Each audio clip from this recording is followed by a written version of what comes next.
So today's everyday math activity, you would need your parents to show you their car.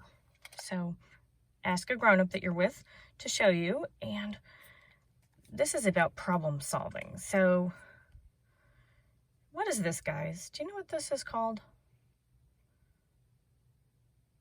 This is a key, and this is an car key. A lot of car keys have buttons on them for locking and unlocking, and then the middle one to make noises. So what am I going to use this key for? I'm going to use the key to turn the car on, and only adults are allowed to do that. So you can ask your parents or the adult that you're with to show you how they turn on their car with the key. And I'm going to turn, see how I'm turning the key? And there was a hole on the side of my steering wheel that I stuck the key into. So keys are used for different reasons, but one reason is to turn a car on. So now the car is on. I'm getting ready to go drop off a book to Josie's school because school has ended and they want the books back. So I'm headed to the island, and it's about a 20-minute drive. And if you look, there is a fuel gauge. Can you say fuel gauge? A fuel gauge has the letters E and F. What the F stands for is full. Can you say full? That means no more can be held. If the red line was all the way to the top, it would be as much gas as my tank could hold. So when it's touching the top, that means it cannot get any more. But if you look at my red line, it's a little bit under the full mark. So some of the gas has been used. So if I was to go to the gas station, I could get some more to fill it all the way to the top. The E at the bottom of the fuel gauge means empty. So whenever I get in the car and whenever your parents get in the car, they will look at the gauge to find out if they have enough gas to get where they're going. And if they think they don't have enough gas, they would plan to stop at the gas station first. So if I look at my gauge and I'm only going for a 20-minute drive, and I have a little bit under a full tank of gas, it's a little bit under, this is the halfway mark. If the red line was here, it would be halfway full. And then if it was down here, that would mean that the tank is empty. If you're down here and you have an empty tank, if you don't have gas, your car cannot go unless it's an electric one. But I have a gas powered car. So these you're gonna find this on gas powered cars. So you won't find these on electric cars. They have different gauges. So I am going to think about this. Do you think I have enough gas to get to Josie's school? I think so. And my husband and my son always say, when you get down to the halfway mark, it's time to fill up. So you're never without gas, because if you didn't have enough gas, your car would stop working and you'd be on the side of the road and have to call someone to come get you. So it's important to check our gauges in the car, and your parents can show you those gauges. They are measuring tools to help them problem solve. This is called a speedometer. Can you say speedometer? And it has lots of numbers on it. And so that's another reason it's important to know your numbers, is when you do finally get to drive, you can read them. And what this measures is how fast I'm going. And there's number signs on the side of the road that tell your parents and how fast they're allowed to go on the road. There's rules for the road. So that's what the speedometer shows me, how fast I'm going. And right now it's pointing to the 0 because I'm parked. I am not going fast at all. I'm going 0 fast. I am not moving, so it does not rate how fast I'm going. And those are 2 gauges on cars that every car will have. Well, except the electric ones. But I believe the electric ones still have a speedometer, so you know how fast you're going.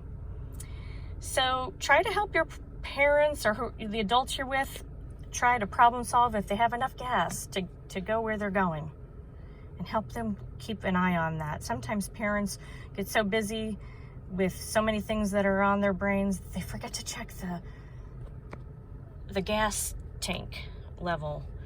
If you can keep an eye on that for them and help them remember when to get a fill up, that will help them a lot.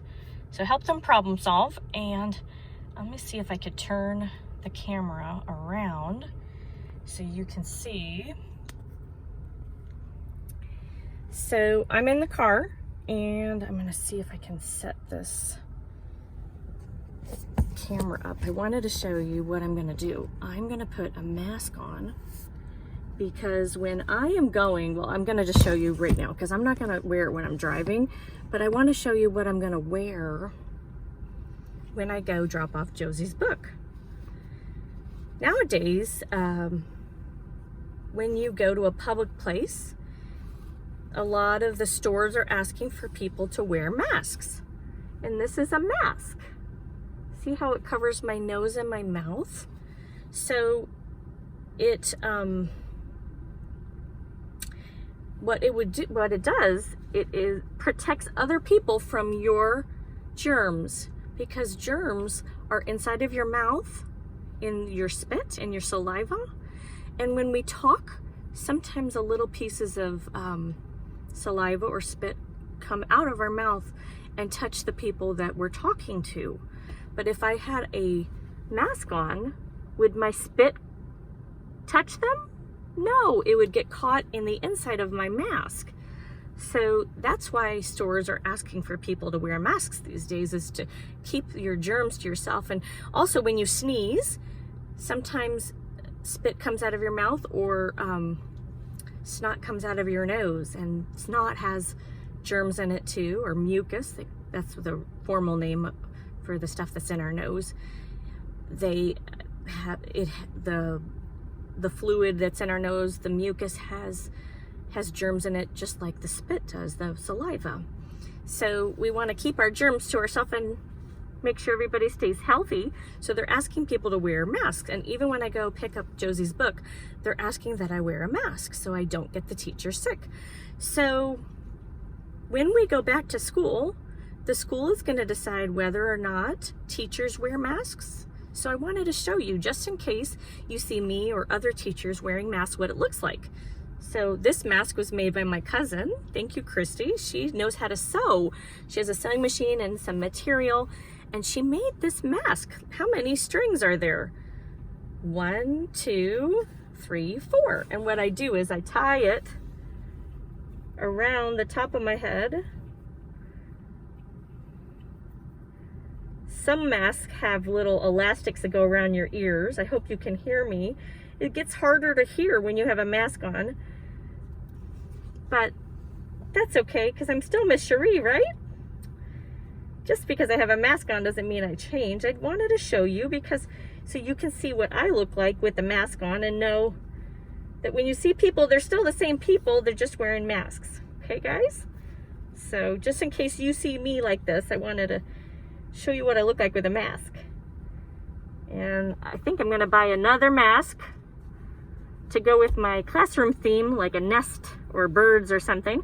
But this is a fun one she made for me, because she knows I teach, and it has little kids on it, little drawn people. And so now my mask is on. And I'm still Miss Cherie. And maybe your parents have masks that they wear when they go to the grocery store or the stores. They can show you what it looks like on them too. So it's interesting to see people in masks. And we kind of look like doctors and nurses, because doctors and nurses and dentists always would wear masks to protect themselves from germs. And so now all the different lawmakers are deciding when we need to wear them and why. And so we got to follow the rules, and I'm bringing my mask. to pick up Josie's book. So I'm following the rules of the school when I get there. And when I'm driving, I don't need to wear it because I'm in my own car. There's nobody with me that would get germs on them. So just wanted to show you, and maybe you can try wearing a mask and take a picture and show me. So I wanted to show you guys.